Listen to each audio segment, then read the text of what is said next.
ہر وہ بندہ بے جڑ ہو گیا جس نے اللہ کے رسول صلی اللہ تعالی علیہ وسلم سے دشمنی اختیار کی. ہر وہ بندہ بے بنیاد اور بے اصل ہو گیا کہ جس نے اللہ کے نبی صلی اللہ تعالی وسلم سے دشمنی کا آغاز کیا. یہ اللہ پاک نے قیامت تک کے لیے ایک دستور بنایا ہے کہ بے جڑ، بے اصل اور بے نسل بندہ نبی کریم صلی اللہ تعالی وسلم سے دشمنی کرے گا، اور جو اللہ کے محبوب صلی اللہ تعالی علیہ وسلم سے اپنا تعلق مضبوط رکھے گا، حضور سے محبت کا تعلق، پیار کا تعلق، ادب کا تعلق، تعظیم کا تعلق، جب تک یہ مضبوط رہے گا اللہ کے فضل سے ایمان کی جڑ بھی مضبوط رہے گی اور ایمان کا درخت تر و تازہ رہے گا. اللہ نے چاہا تو اس پر ایمان کا پھل بھی لگے گا، لیکن شرط یہ ہے کہ جڑ سلامت ہو، اور جڑ سلامت ہونے کے لیے شرط یہ ہے کہ تعلق اللہ کے نبی صلی اللہ تعالی وسلم سے مضبوط ہو، پکا ہو، اور اللہ کے محبوب صلی اللہ تعالی وسلم کی محبت بندے کے دل میں ہو. حقیقت یہ ہے رہتی دنیا تک نبی کریم صلی اللہ تعالی وسلم کی شان میں گستاخی کرنے والا ہر شخص اللہ پاک نے خیر سے محروم کر دیا. اس آیت کریمہ میں داخل ہے. علماء کرام فرماتے ہیں کہ ان شانئک ھو الابتر، یہ صرف ابو جہل کے لیے نہیں، یہ صرف عقبہ بن معیط کے لیے نہیں، یہ صرف عاص بن وائل کے لیے نہیں، قیامت تک کے لیے جو بھی انسان اللہ کے نبی صلی اللہ علیہ وسلم کی بارگاہ میں بے ادبی کرے، دشمنی کرے، ان کی شان کو گھٹائے اور گھٹانے کی کوشش کرے، وہ سب اس آیت مبارکہ کی وعید کے اندر شامل ہیں. وہ بے جڑ ہیں، ان کی جڑ کٹ گئی. جو بھی اللہ کے نبی صلی اللہ تعالی وسلم کا دشمن قیامت تک ہوگا، سب کے لیے اللہ پاک نے فرما دیا کہ ان شانئک ھو الابتر. قیامت تک کے لیے ان لوگوں کی جڑیں کٹی ہیں، قیامت تک کے لیے ان کی جڑ کٹ گئی. جو بھی آئے گا، اور جو بھی آئے گا وہ عقبہ بن معیط، عاص بن وائل اور ابو لہب کی اولاد ہونے کا حق ادا کرے گا. جو نبی کریم صلی اللہ تعالی وسلم سے دشمنی رکھے گا یا آپ کی شان میں ادنا سی گستاخی بھی کرے گا. یہ صورت نبی پاک صلی اللہ تعالی وسلم کی عزت، حضور کی وجاہت، اللہ کی بارگاہ میں حضور کا مقام و مرتبہ ثابت کر رہی ہے، دکھا رہی ہے. دنیا کے اندر یہ ہوتا ہے کہ جس بندے کی جس کے ساتھ دشمنی ہو وہ خود دشمنی نبھاتا ہے. دشمن وار کرے گا وہ خود جواب دے گا، دشمن گالی دے گا وہ خود اس کا جواب دے گا، دشمن اعتراض کرے گا وہ خود جواب دے گا. لیکن ایک ذات مصطفیٰ صلی اللہ تعالی علیہ وسلم ایک ایسی ذات ہے کہ رب کی بارگاہ میں محبوب کی عزت اتنی زیادہ ہے، مقام اتنا زیادہ ہے، مرتبہ اتنا زیادہ ہے کہ جب کافروں نے اللہ کے نبی کی بے ادبی کی، خالق کے کائنات نے محبوب کی بجائے خود کافروں کو قرآن کی آیتوں کے ذریعے جواب ارشاد فرمایا. ان کے اعتراض کے جواب دیے، انہوں نے جو بکواسات کی ان کا جواب اللہ پاک نے قرآن مجید میں بیان فرمایا. یہ نبی کریم صلی اللہ تعالی وسلم کی عزت، حضور کا مقام و مرتبہ اللہ کی بارگاہ میں واضح کر رہی ہے آیت کریمہ کہ جب بھی کفار نے آپ کا مذاق اڑایا تو اللہ پاک نے خود اپنے محبوب صلی اللہ تعالی علیہ وسلم کی طرف سے جواب ارشاد فرمایا. آیت میں اللہ پاک نے فرمایا کہ نبی کریم صلی اللہ تعالی وسلم کو کوثر یعنی بے شمار خوبیاں عطا فرمائیں. کوثر کا لفظ کثرت سے نکلا ہے، مبالغے کا صیغہ ہے. اس کا معنی ہے کہ بہت ہی زیادہ یا بے انتہا، یا آپ اس کا اس طرح کا معنی کریں جس کی مقدار اور مرتبہ اور معیار اور حد کوئی نہ ہو. گویا یہ فرمایا جا رہا ہے کہ تمہارے دشمن تو یہ سمجھ رہے ہیں کہ تمہارے پاس کچھ نہیں ہے، تمہارے دشمن تو یہ سمجھ رہے ہیں کہ تمہاری جڑ کٹ گئی، تمہارے دشمن تو یہ سمجھ رہے ہیں کہ تمہارا ذکر باقی نہ رہے گا. لیکن اللہ رب العزت کی قدرت کو یہ منظور ہے کہ خالق کے کائنات تمہیں اتنا دے گا کہ اندازہ ہی کوئی نہیں کر سکے گا. روایتوں میں آتا ہے کہ عاص بن وائل کے جتنے بیٹے تھے سارے مر گئے اور ایک بھی باقی نہ بچا، اور عاص بن وائل کا ذکر ہی ختم ہو گیا، اس کی جڑ ہی کٹ گئی. لیکن نبی پاک صلی اللہ تعالی علیہ وسلم کا ذکر میرے آقا صلی اللہ تعالی وسلم کی زندگی مبارکہ سے پہلے بھی تھا، حضور کی حیات مبارکہ میں بھی تھا، اور آج تک اور قیامت تک اللہ پاک کبھی بھی اپنے محبوب کے ذکر کو مٹنے نہیں دے گا، بلکہ کم بھی نہیں ہونے دے گا۔ ہر لمحے میں، ہر آنے والے وقت میں اللہ کے محبوب صلی اللہ تعالی وسلم کا ذکر بلند تر ہوتا چلا جائے گا۔ اور یہ ہمارے سامنے ہے، ہمارا مشاہدہ ہے، ہم نے یہ دیکھا ہے، ہماری آنکھوں کے سامنے ہو رہا ہے کہ نبی پاک صلی اللہ تعالی وسلم کا ذکر ہر آنے والے لمحے میں بڑھتا ہے۔ اللہ نے اپنے محبوب صلی اللہ تعالی وسلم کو نام ہی اتنا پیارا عطا فرمایا ہے کہ جتنی بار یہ نام زبان سے نکلتا ہے، اس کا معنی یہ ہے، محمد کا معنی ہے جس کی ہر طرح سے بار بار تعریف کی گئی ہو۔ ہوتے نا کوئی خاص وصف، جیسے اللہ پاک نے حضرت ابراہیم علیہ السلام کو خاص وصف دیا کہ انہیں خلیل اللہ بنایا، حضرت موسیٰ علیہ السلام کو خاص وصف دیا کہ انہیں کلیم اللہ بنایا، اللہ پاک نے حضرت عیسیٰ کو خاص وصف دیا کہ انہیں روح اللہ بنایا، حضرت اسماعیل کو خاص وصف دیا کہ انہیں ذبیح اللہ بنایا، حضرت نوح علیہ السلام کو نجی اللہ بنایا۔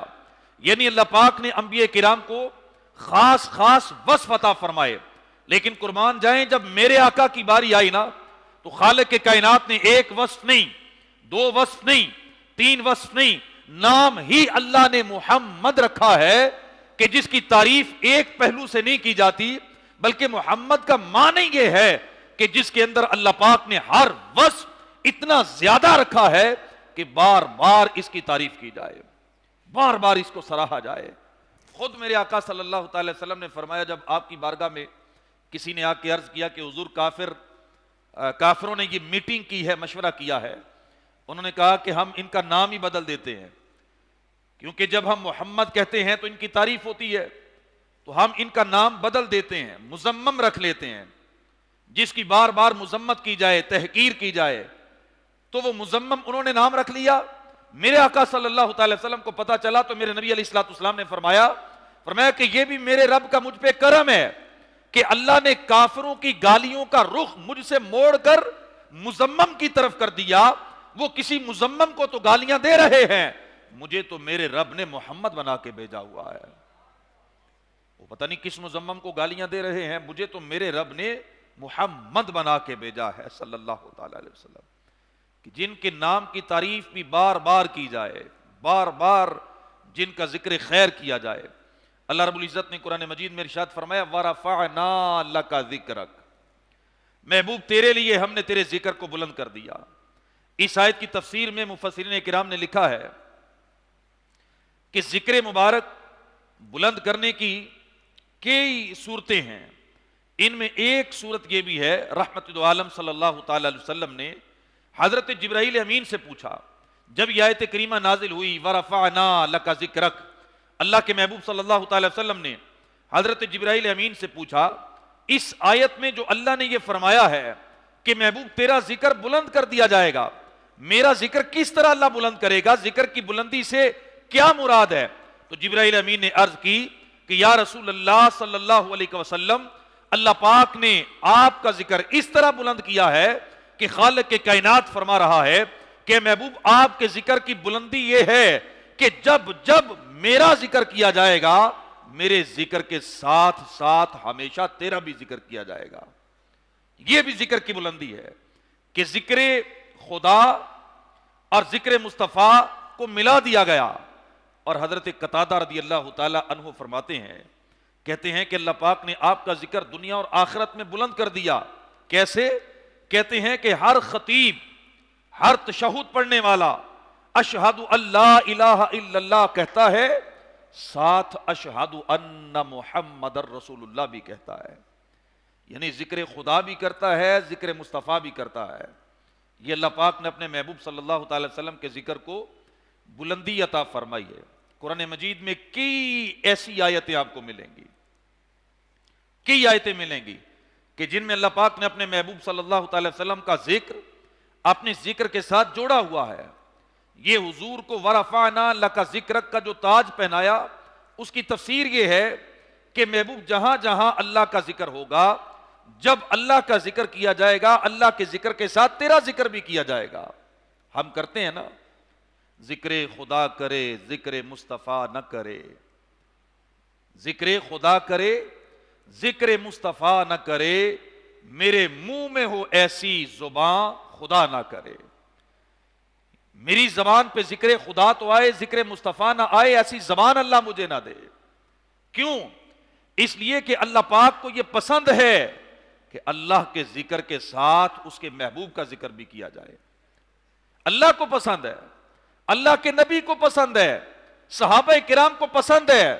آپ حدیث کی کتابیں کھول کے دیکھیں، نبی پاک صلی اللہ تعالی علیہ وسلم جب صحابہ کرام سے کوئی سوال کرتے، آپ ان سے کوئی بات کرتے، آپ انہیں پوچھتے کوئی سوال، تو صحابہ کرام جب یہ کہنا چاہتے کہ ہمیں پتہ نہیں، تو پتہ کیا عرض کرتے تھے؟ کہتے تھے واللہ ورسولہ اعلم، اللہ اور اللہ کا رسول ہی جانتے ہیں کہ اس کا کیا جواب ہے۔ صحابہ کرام یہ بھی کہہ سکتے تھے کہ اللہ ہی جانتا ہے، لیکن صحابہ کرام کا بھی یہ اعتقاد تھا، انہیں بھی پتا تھا کہ اللہ کے ذکر کے ساتھ اللہ کے رسول کے ذکر کو ملا لیا جائے، یہ اللہ کے رسول کو بھی پسند ہے، اللہ کو بھی پسند ہے۔ قرآن مجید میں میں آپ کو بتاؤں کہاں کہاں اللہ پاک نے، چند ایک آیتیں میں آپ کے سامنے پڑھتا ہوں، کہاں کہاں اللہ پاک نے اپنے محبوب کے ذکر کو اپنے ذکر کے ساتھ ملایا ہے۔ سورہ بقرہ میں آیت نمبر 278 ہے، اللہ پاک فرماتا ہے کہ میرے مصطفیٰ سے جنگ خدا سے جنگ ہے، جس نے مصطفیٰ سے جنگ کی خدا سے جنگ کی۔ پھر سورہ نساء میں اللہ کہتا ہے آپ کی اطاعت اللہ کی اطاعت ہے۔ پھر سورہ نساء ہے، اللہ پاک فرماتا ہے کہ میرے رسول کی نافرمانی اللہ کی نافرمانی ہے۔ سورہ نساء کی آیت نمبر 100 میں اللہ کہتا ہے محبوب کی طرف ہجرت اللہ کی طرف ہجرت ہے۔ سورہ نساء آیت نمبر 136 اللہ پاک فرماتا ہے میرے محبوب پر ایمان لانا یہ اللہ پر ایمان لانا ہے۔ سورہ مائدہ آیت نمبر 33 ہے، اللہ پاک فرماتا ہے جو مصطفیٰ سے مقابلہ کرے گا وہ اللہ سے مقابلہ کرے گا۔ سورہ مائدہ آیت نمبر 56 ہے، اللہ پاک فرماتا ہے جو آپ سے دوستی رکھے گا وہ خدا سے دوستی رکھے گا۔ سورہ انفال آیت نمبر 20 میں اللہ پاک فرماتا ہے آپ سے منہ پھیرنے والا خدا سے منہ پھیرتا ہے۔ سورہ انفال کے اندر ہی اللہ پاک ارشاد فرماتا ہے کہ آپ کا بلاوا یعنی آپ جس کو بلاتے ہیں خدا اس کو بلاتا ہے، آپ کا بلاوا خدا کا بلاوا ہے۔ سورہ انفال ہے آیت نمبر 27 ہے، اللہ پاک فرماتا ہے جس نے محبوب سے خیانت کی اس نے اللہ سے خیانت کی۔ سورہ توبہ کے اندر اللہ پاک ارشاد فرماتا ہے جس نے مصطفیٰ سے جس سے مصطفیٰ نے برات کا اظہار کر دیا خدا نے بھی اس سے برات کا اظہار کر دیا۔ سورہ توبہ کے اندر اللہ کہتا ہے آپ سے معاہدہ کرنا خدا سے معاہدہ کرنا ہے۔ سورہ توبہ کے اندر اللہ فرماتا ہے آپ کی محبت خدا کی محبت ہے۔ سورہ توبہ آیت نمبر 29 اللہ فرماتا ہے جس چیز کو اللہ کا رسول حرام قرار دے دے اللہ بھی اس کو حرام قرار دے دیتا ہے۔ سورہ توبہ آیت نمبر 54 کے اندر اللہ پاک فرماتا ہے جو اللہ کے رسول کا انکار کرے وہ اللہ کا انکار کر دیتا ہے۔ سورہ توبہ آیت نمبر 59 کے اندر اللہ پاک فرماتا ہے رسول کی عطا خدا کی عطا ہے۔ سورہ توبہ کے اندر 62 نمبر آیت میں اللہ پاک ارشاد فرماتا ہے کہ آپ کی رضا خدا کی رضا ہے۔ پھر سورہ توبہ ہے آیت نمبر 74 ہے، اللہ پاک ارشاد فرماتا ہے آپ کسی کو غنی کر دیں اللہ کا غنی کرنا ہے۔ پھر سورہ توبہ آیت نمبر 90 ہے، اللہ پاک فرماتا ہے محبوب سے جھوٹ بولنا خدا سے جھوٹ بولنا ہے۔ سورہ توبہ آیت نمبر 91 ہے، اللہ فرماتا ہے آپ کی خیر خواہی خدا کی خیر خواہی ہے۔ سورہ نور آیت نمبر 48 میں اللہ پاک فرماتا ہے آپ کا بلانا خدا کی طرف بلانا ہے۔ سورہ احزاب آیت نمبر 22 میں اللہ کہتا ہے محبوب کے ساتھ جو وعدہ کر لیتا ہے وہ خدا کے ساتھ وعدہ کر لیتا ہے۔ سورہ احزاب میں اللہ پاک ارشاد فرماتا ہے اللہ فرماتا ہے کہ محبوب کا فیصلہ خدا کا فیصلہ ہے، محبوب کی شان بیان کرتے ہوئے سورہ احزاب میں اللہ پاک ارشاد فرماتا ہے جس نے میرے محبوب کو ایذا دی اس نے اللہ کو ایذا دی۔ سورہ حجرات میں اللہ پاک ارشاد فرماتا ہے جو میرے محبوب سے آگے بڑھا وہ خدا سے آگے بڑھا۔ پھر سورہ حشر میں اللہ پاک فرماتا ہے جس کی رسول مدد کر دیں سمجھ لو کہ اس کی اللہ نے مدد کر دی۔ قرآن مجید میں جگہ جگہ اللہ پاک نے اپنے ذکر کو محبوب کے ذکر کے ساتھ ملایا، اپنی مدد کو رسول کی مدد کے ساتھ ملایا۔ محبوب کی محبت اللہ کی محبت، محبوب کا بغض اللہ کا بغض، محبوب کی نصرت اللہ کی نصرت، محبوب کا بلانا اللہ کا بلانا۔ اسی لیے تو سیدی اعلیٰ حضرت نے فرمایا تھا میں تو مالک ہی کہوں گا کہ ہو مالک کے حبیب، یعنی محبوب و محب میں نہیں میرا تیرا، یعنی اللہ پاک نے میرا تیرا رکھا ہی نہیں۔ قرآن مجید کی آیتوں میں اللہ پاک نے اپنے ذکر کے ساتھ محبوب کے ذکر کو ملایا ہے۔ نبی پاک صلی اللہ تعالی وسلم کو بھی پسند تھا، صحابہ کرام کو بھی پسند تھا کہ ذکر خدا اور ذکر مصطفیٰ ملے رہے، تو ہمیں بھی پسند ہونا چاہیے یا نہیں ہونا چاہیے کہ ذکر خدا ہو تو ذکر مصطفیٰ نہ ہو؟ یہ کیسے ہو سکتا ہے؟ اللہ قرآن میں اپنے محبوب کے ذکر کو اپنے ساتھ ملا رہا ہے۔ یہ چند آیتیں میں نے آپ کے سامنے تلاوت کی ہیں، پڑھی ہیں، ان کا ترجمہ پڑھا ہے، جس میں اللہ اپنے ذکر کے ساتھ اپنے محبوب صلی اللہ تعالی وسلم کے ذکر کو ملا رہا ہے۔ پھر ہماری زبان میں بھی یہی ہونا چاہیے کہ ذکر خدا اور ذکر مصطفیٰ جب ملا کے کریں گے تو اللہ پاک کو زیادہ پسند ہے۔ نبی کریم صلی اللہ تعالی وسلم کی جو رفعت ہے، جس کا اللہ پاک نے اپنے محبوب سے وعدہ کیا کہ وَرَفَعْنَا لَكَ ذِكْرَكَ، کہ محبوب اللہ نے آپ کے لیے آپ کے ذکر کو بلند کر دیا، یہ امور بھی دلالت کرتے ہیں کہ اللہ رب العزت نے اپنے محبوب صلی اللہ تعالی وسلم کا ذکر زمین پر بھی رکھا، آسمان پر بھی رکھا۔ آپ کا ذکر انسان بھی کرتے ہیں، فرشتے بھی کرتے ہیں، جنات بھی کرتے ہیں، دیگر مخلوقات بھی کرتی ہیں۔ آپ کا ذکر پتھروں نے بھی کیا، آپ کا ذکر درختوں نے بھی کیا۔ دنیا کے ہر کونے میں دن ہو یا رات، ہر وقت اللہ اور اللہ کے محبوب کا ذکر ہو رہا ہے۔ دنیا کے ہر کونے میں ہر وقت اللہ کا ذکر بھی ہو رہا ہے، اللہ کے رسول کا ذکر بھی ہو رہا ہے، کیونکہ دنیا کا نظام ایسا ہے کہ کہیں پہ فجر کی نماز، کہیں پہ ظہر کی نماز، کہیں پہ عصر کی نماز، اسی وقت میں کہیں پہ عشاء کی نماز ہے۔ ایک طرف سے فجر کی اذانیں شروع ہوتی ہیں، جب وہ ختم ہوتی ہیں تو ظہر کی اذان کا وقت ہوتا ہے۔ ظہر کی اذان چلتی ہے ایک طرف سے، ہوتے ہوتے مختلف ملکوں سے جب ظہر کی اذان کا وقت ختم ہوتا ہے، اسی دوران کسی اور ملک میں عصر کی اذان کا وقت شروع ہو جاتا ہے۔ یہ اذانوں کا وقت اور اذانوں میں نبی پاک صلی اللہ تعالی وسلم کا ذکر جو اللہ پاک نے رکھا ہے، یہ محبوب کی رفعت ذکر کی ایک اعلیٰ مثال ہے کہ کائنات کے اندر کوئی کونا اور کوئی وقت ایسا نہیں ہے کہ جس میں اللہ اور اللہ کے رسول کا ذکر بند ہو جائے، ہو ہی نہیں سکتا۔ اب ہم دیکھیں، ہم مسلمان ہیں، میں اور آپ درود پاک پڑھتے ہیں، تو صرف میں اور آپ تو نہیں نہ پڑھتے، کائنات میں کتنے مسلمان ہیں۔ بعض تو لوگوں کی زندگی کا طریقہ ہے کہ وہ دن میں لاکھوں دفعہ درود پاک پڑھتے ہیں، ان کی زندگی کا دستور ہے، انہوں نے ایک اپنا روٹین رکھی ہوئی ہے، روٹین بنائی ہوئی ہے کہ میں نے دن میں اتنا درود پاک پڑھنا ہے۔ 313 دفعہ درود پاک پڑھنے والے تو لاکھوں آپ کو مل جائیں گے کہ جو روزانہ اپنے محبوب صلی اللہ تعالی وسلم پہ درود پاک پڑھتے ہیں۔ چلیں بالفرض کوئی مسلمان، کوئی انسان دنیا میں رہے ہی نہ، کوئی ایک بھی نہ رہے کہ جو اللہ کے نبی پہ درود پڑھ رہا ہے، ذکر کر رہا ہے، تو اللہ پاک نے تو قرآن مجید میں ارشاد فرمایا نا کہ ان اللہ وملائکتہ یصلون علی النبی، اللہ نے ارشاد فرمایا ہے اللہ اور اللہ کے فرشتے نبی علیہ السلام پر درود بھیجتے ہیں۔ اب اللہ کے فرشتے بندے نہ بھی بھیجیں، نہ بھی انسان بھیجے، اللہ کے فرشتے اللہ رب العزت کے محبوب پر درود بھیجتے ہیں۔ اور فرشتوں کی تعداد کے بارے میں پتہ اللہ پاک نے قرآن میں کیا فرمایا ہے؟ وَمَا يَعْلَمُ جُنُودَ رَبِّكَ إِلَّا هُوَ، ان فرشتوں کی تعداد کسی کو پتہ ہی نہیں۔ روایتوں میں آتا ہے کہ 70,000 فرشتے صبح کے وقت اور 70,000 فرشتے شام کے وقت نبی پاک صلی اللہ تعالی وسلم کے دربار پہ حاضری دیتے ہیں، اور جو ایک دفعہ آ گیا زندگی میں دوبارہ نہیں آئے گا۔ کتنی تعداد ہے؟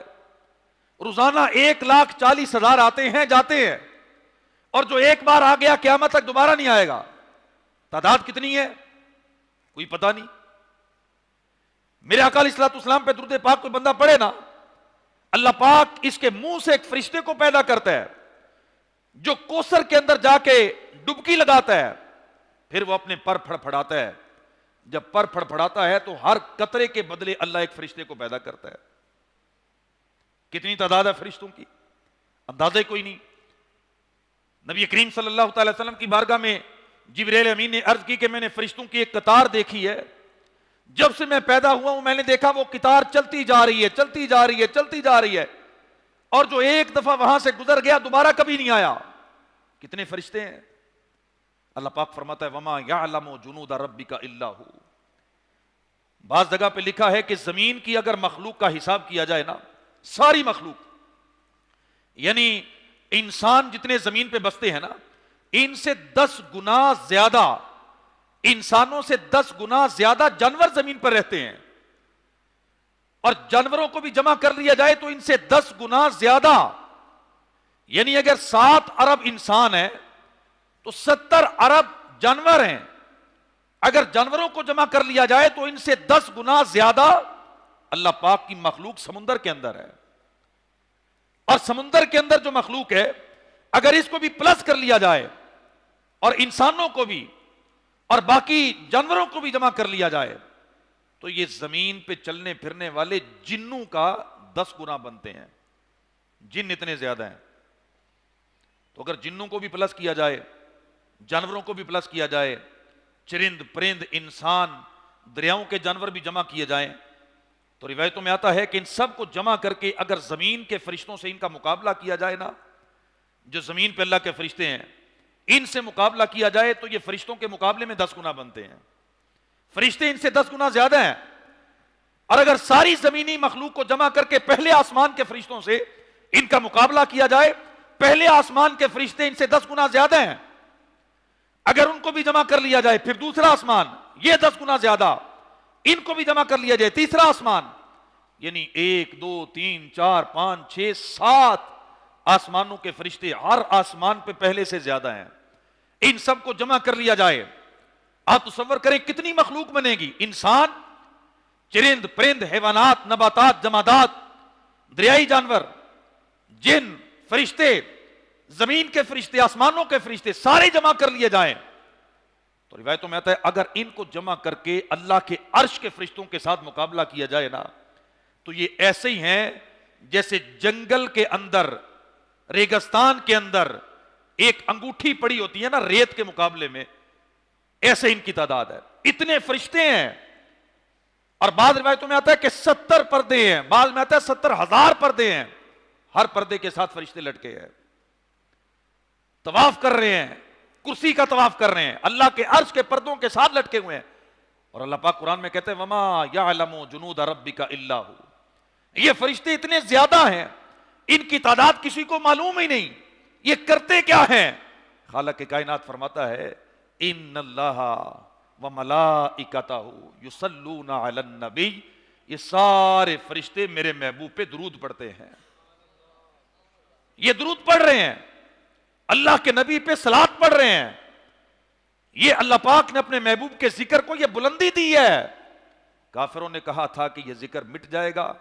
خالق کائنات نے انسانوں سے، فرشتوں سے، اپنے انبیاء کرام سے، جانوروں سے اپنے محبوب کا ذکر کروایا ہے. نبی کریم صلی اللہ تعالی وسلم کے ذکر کو اللہ پاک نے یہ رفعت عطا فرمائی ہے کہ لاکھوں مسلمان ہر وقت اپنے محبوب کا ذکر بھی کر رہے ہیں، فرشتے بھی کر رہے ہیں، جنات کر رہے ہیں، انسانوں کے علاوہ دیگر مخلوقات کر رہی ہیں. کونے کونے میں ذکر مصطفیٰ ہے. رہتی دنیا تک اللہ اپنے محبوب کے ذکر کو باقی رکھے گا. اور نبی پاک صلی اللہ تعالی وسلم کا نام نامی، اس میں گرامی اللہ پاک نے عرش پر لکھا ہے، کرسی پر لکھا ہے، جنت کے دروازوں پہ لکھا ہے، جنتی درختوں کے پتوں پر لکھا ہے، جنتی غلاموں کے، حوروں کے ماتھے پہ اپنے محبوب کا ذکر لکھا ہے. یہ ذکر تو اللہ پاک نے اتنا بلند کیا جس کا اندازہ ہی کوئی نہیں. کوئی بندہ اندازہ کر سکتا ہے کہ نبی پاک صلی اللہ تعالی وسلم کا ذکر کتنا بلند ہے؟ وہ کسی شاعر نے کہا تھا نا کہ لا یمکن الثناء کما کان حقہ، کہ جو آپ کی شان کا حق بنتا ہے اس طرح کی ثنا کرنا تو ممکن ہی نہیں ہے. کسی شاعر کے لیے، کسی ادیب کے لیے، کسی کے لیے ممکن ہے ہی نہیں کہ وہ ویسی آپ کی شان بیان کر سکے جیسا آپ کی شان کا حق بنتا ہے. پھر کیا کہا جائے؟ دل تو کرتا ہے نا کہ محبوب کی شان بیان کی جائے. تو شاعر نے اگلے مصرے میں جواب دیا ہے. وہ کہتے ہیں لا یمکن الثناء کما کان حقہ بعد از خدا بزرگ توئی قصہ مختصر. وہ کہتے ہیں نا کہ بات ختم کرو، قصہ مختصر کرو. قصہ مختصر یہ ہے کہ خدا کے بعد کائنات میں سب سے بزرگ، سب سے افضل، سب سے اعلیٰ اور ساری شانوں کا مالک اللہ پاک نے اپنے پیارے محبوب ہمارے نبی محمد مصطفیٰ صلی اللہ تعالی وسلم کو بنایا ہے۔ انبیاء کرام میرے آقا صلی اللہ تعالی وسلم کا ذکر کرتے رہے، فرشتے میرے آقا کا ذکر کرتے رہے۔ سیدی اعلیٰ حضرت کا ایک شعر ہے جس میں تخیل پیدا کیا، آپ نے تخیل پیدا کیا، خیال پیدا کیا ہے۔ آپ کہتے ہیں میرا دل کرتا ہے کہ سارے انبیاء کرام کی بارگاہ میں حاضری دوں، سارے انبیاء کرام تشریف فرما ہوں، میں ان کی خدمت میں حاضری دوں اور ان سے پوچھوں، میں ان سے عرض کروں، انبیاء سے کروں عرض کیوں مالک ہو، کیا نبی ہے تمہارا ہمارا نبی؟ سمجھیے گا شعر کو ذرا، سمجھ نہیں آتی پہلی دفعہ بندہ سنے تو۔ سیدی اعلیٰ حضرت کہتے ہیں کہ میں انبیاء کرام کو قیامت کے دن یہ عرض کروں گا، اے مالکو، اے بزرگو، اے اللہ کی بزرگ ہستیوں، مجھے یہ بتاؤ کیا تمہارا نبی بھی وہی ہے جو ہمارا نبی ہے؟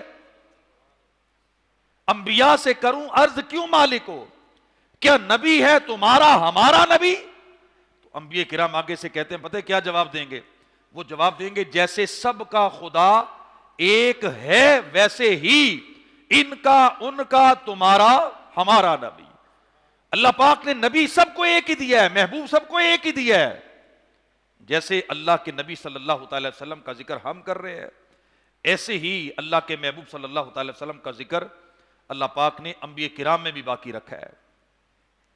اور اللہ رب العزت نے اپنے محبوب صلی اللہ تعالی وسلم کے ذکر کو جو بلندی، جو رفعت عطا فرمائی، وَرَفَعْنَا لَكَ ذِكْرَكَ، اس کے جو معنی میں نے آپ کے سامنے بیان کیے ہیں یہ تو ہیں۔ آئیے میں آپ کے سامنے ایک اور حسین داستان پیش کرتا ہوں جس سے آپ کو پتہ چلے گا کہ اللہ پاک نے اپنے نبی صلی اللہ تعالی علیہ وسلم کے ذکر کو کتنی بلندی دی ہے، اللہ پاک نے کیسا بلند کیا ہے۔ آج سے 2500 سال پہلے کی یہ بات ہے، 2500 سال پہلے کی بات ہے۔ ملک یمن ہے اور یمن پر ایک بادشاہ ہے، اس کا نام ہے اسعد تبان حمیری۔ یمن کی زبان میں بادشاہ کو تبا کہا جاتا تھا، اس لیے تاریخ میں اس بادشاہ کا نام تب اول یعنی پہلا بادشاہ لکھا ہوا ملتا ہے۔ اس بادشاہ کی عادت تھی کہ یہ اپنے لشکر لیتا اور لے کے یہ سفر کے لیے نکلتا تھا۔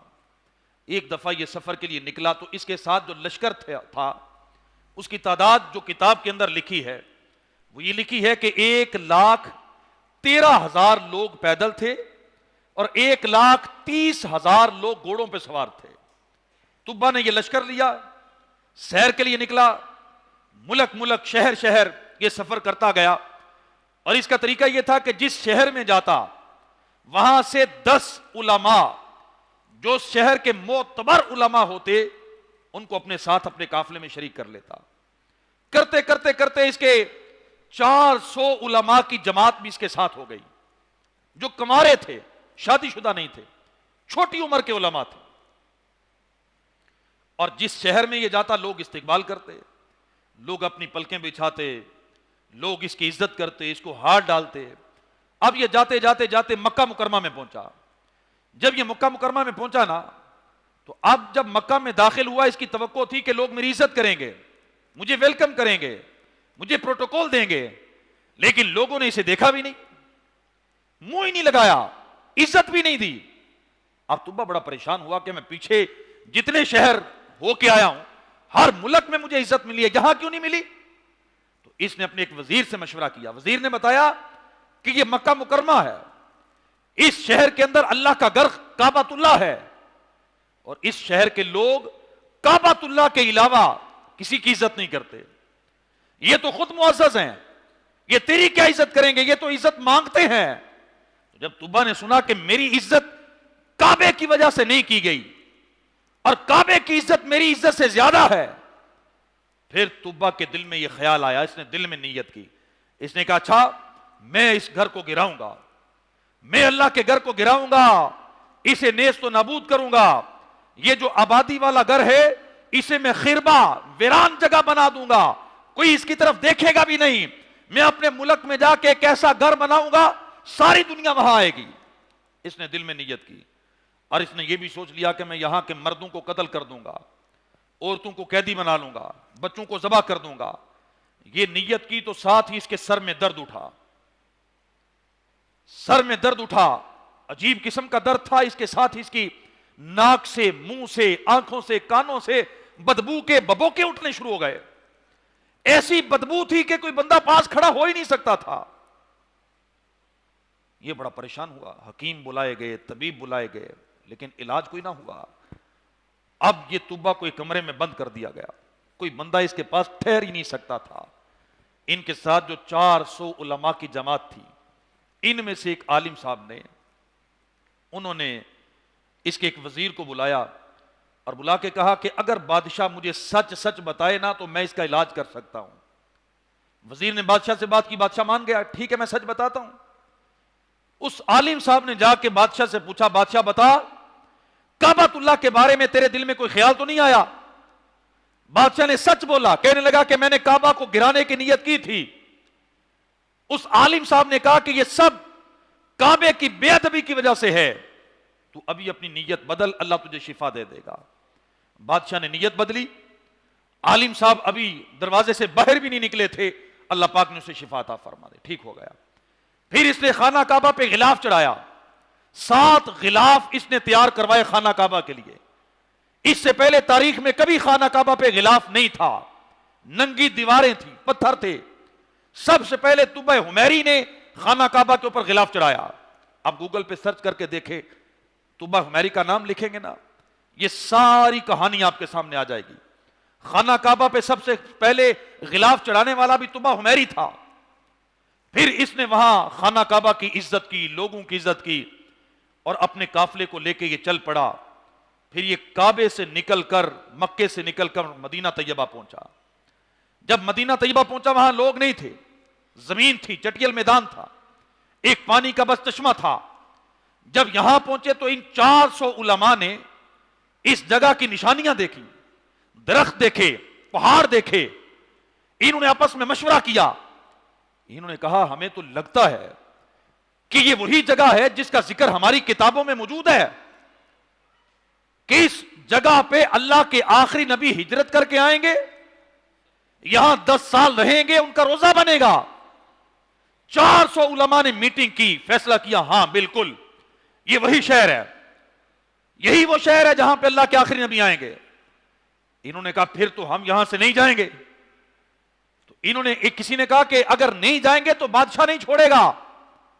انہوں نے نیت کی بادشاہ مارے، قتل کرے، ذبح کر دے، جلا ڈالے، لیکن ہم یہاں سے نہیں جائیں گے.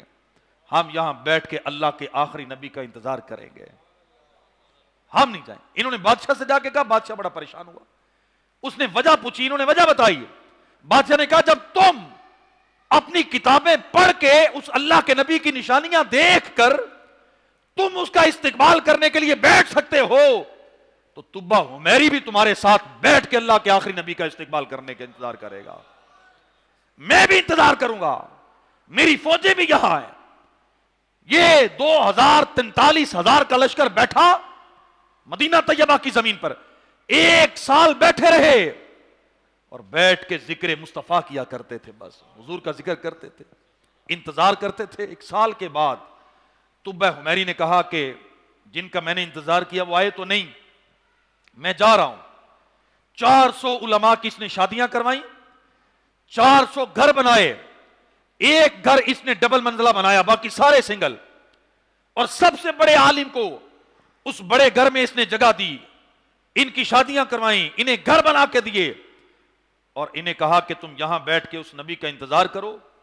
وہ نبی جو تشریف لائیں گے ان کا نام محمد ہوگا، ان کی وجہ سے اللہ کعبے کو اور مدینے کو عزت دے گا. وہ حق کے امام ہوں گے، ان کی تلوار کا نام ذوالفقار ہوگا، اونٹنی پر سوار ہوں گے، منبر پر بیٹھیں گے. یہ ساری نشانیاں بیان کی گئیں.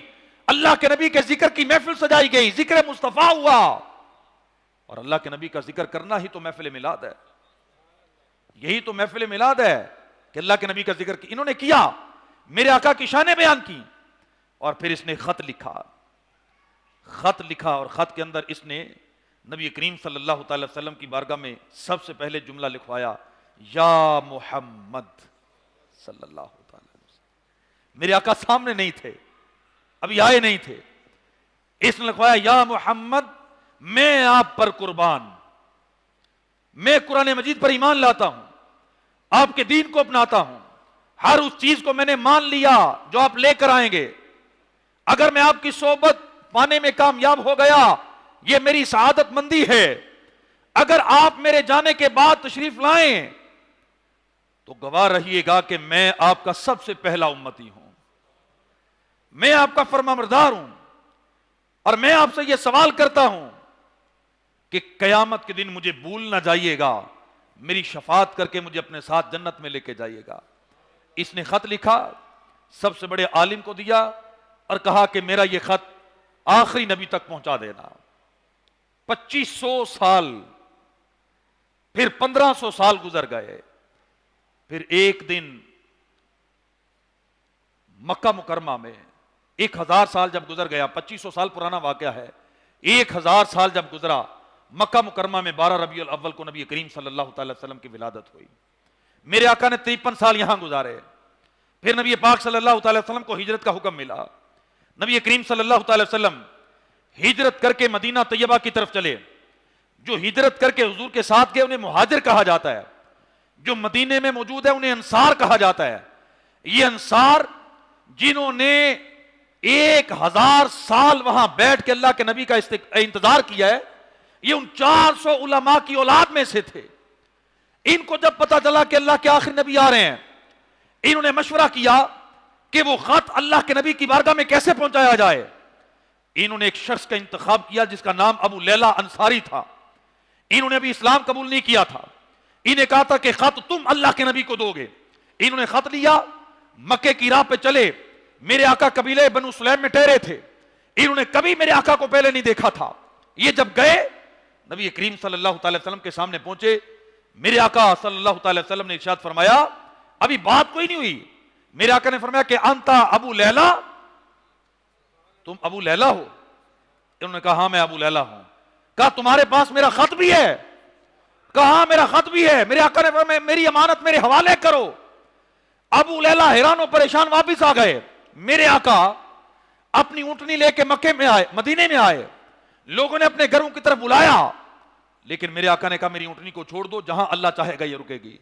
وہ بڑے عالم جن کو 2 منزلہ مکان بنا کے دیا تھا طبہ حمیری نے، ان کی اولاد میں جو صحابی رسول اس وقت اس مکان کے اندر کرم فرما تھے، جو رہائش پذیر تھے، جن کے حصے میں وہ مکان کا نچلا حصہ تھا، جن کو شرف ملا تھا کہ وہ بڑے عالم کی اولاد در اولاد چلتے چلتے اس مکان میں آئے تھے، وہ کوئی اور نہیں میرے آقا کے جان نثار صحابی حضرت ابو ایوب انصاری رضی اللہ تعالیٰ عنہ تھے. میرے آقا وہاں پہنچے. مکان میرے آقا کے نام کا طبہ حمیری نے پہلے ہی تعمیر کروا دیا تھا. ابو ایوب انصاری رضی اللہ تعالیٰ عنہ نے مکان میرے آقا کے حوالے کر دیا. یہ ذکر مصطفیٰ ہے جو خالق کے کائنات نے کسی دور میں مٹنے نہیں دیا، کم نہیں ہونے دیا. آپ تصور کریں اللہ کے انبیاء کرام، فرشتے، کئی بادشاہ یہ نبی کریم صلی اللہ تعالی وسلم کا ذکر کرتے آئے ہیں، تو ہم کیوں نہ کریں؟ ہم بھی تو پیارے آقا صلی اللہ تعالی وسلم کے امتی ہیں. تو ربیع الاول میں ذرا جوش، جذبہ، محبت، عقیدت بڑھ جاتی ہے کہ جیسے ہوتا ہے نا، بندہ کہتا ہے کہ میری زندگی میں سب سے بڑی خوشی کیا ہے، تو ہم کہتے ہیں کہ میری زندگی میں سب سے بڑی خوشی یہ ہے کہ اللہ پاک نے مجھے اپنا محبوب عطا فرمایا ہے، محبوب کا امتی بنایا ہے. اور ربیع الاول میں اللہ کے نبی کی ولادت ہوئی ہے، اس لیے سب سے زیادہ خوشی مجھے ربیع الاول کے مہینے میں ہوتی ہے. میں خوشی مناتا ہوں، میں میلاد کرتا ہوں، میں ذکر رسول کرتا ہوں، میں اپنا گھر سجاتا ہوں، میں نیا لباس سلواتا ہوں، میں اچھے کھانے پکاتا ہوں، میں جھنڈے لگاتا ہوں، میں لائٹیں لگاتا ہوں، میں گلیاں سجاتا ہوں، میں اللہ کے حکم کے مطابق شریعت کے دائرے میں رہ کے خوشی مناتا ہوں. اس کی وجہ یہی ہے کہ اللہ کے نبی صلی اللہ تعالی وسلم کی ولادت کا مہینہ ہے.